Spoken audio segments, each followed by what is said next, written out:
ఒక హోటల్ మీ దగ్గర ఒక 100 కోట్లు ఉంది, మీరు సింగపూర్లో పెట్టుబడి పెడతానంటే ఇక్కడ ఉన్నటువంటి మీ అమౌంట్ని చూపెడతా వాడు వెంటనే మీకు అక్కడ పెట్టుబడికి అలౌ చేసేస్తాడు.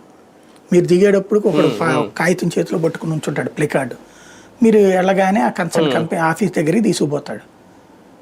వాడు ఇదిగో ఈ హోటల్ ఖాళీగా ఉంది, ఇదే అమ్మటానికి రెడీలో ఉన్నారు, నా హోటల్లోని మీ ఎదురుగుండా కూర్చోబెడతాడు.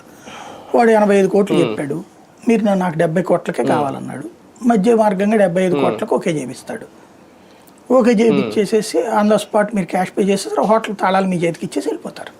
సింపుల్. అక్కడ అది అట్లాగా లాజికల్గా దాంట్లో ప్రభుత్వం ఇబ్బంది పెట్టడం కానీ ఏముండదు. వెంటనే మేనేజ్మెంట్ మారిపోతుంది, మీ చేతికి వచ్చేస్తుంది. అక్కడ సింగపూర్లో ఈ హోటల్ బిజినెస్ చాలా బాగుంటుంది. మనోళ్ళు చాలామంది హోటల్ బిజినెస్లోనే పెట్టుబడులు పెట్టారు, అట్లాగే ఇతర వ్యాపారాల్లో పెట్టుబడులు పెట్టారు మనోళ్ళు. అక్కడ టూరిస్ట్ స్పాట్స్లో మంచి వ్యాపారాలు ఉంటాయి బాగా, తినే రెస్టారెంట్లు ఇట్లాంటివన్నీ.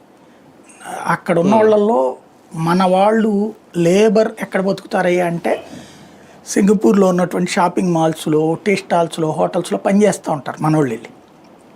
లేబర్ కూడా కాదు, ఒక రకంగా చెప్పండి మన మిడిల్ క్లాస్ అక్కడ ఆ పనులు చేస్తుంటారు. ధనవంతులు ఇక్కడ ఉన్నటువంటి అపర కోటీశ్వర్లు వెళ్ళేటప్పటికి సింగపూర్లో ఈ సంస్థల యజమానులుగా ఉంటారు, మన వాళ్ళే ఉంటారు అక్కడ చాలా చోట్ల, బంగారు కోట్ల దగ్గర నుంచి అనేకం.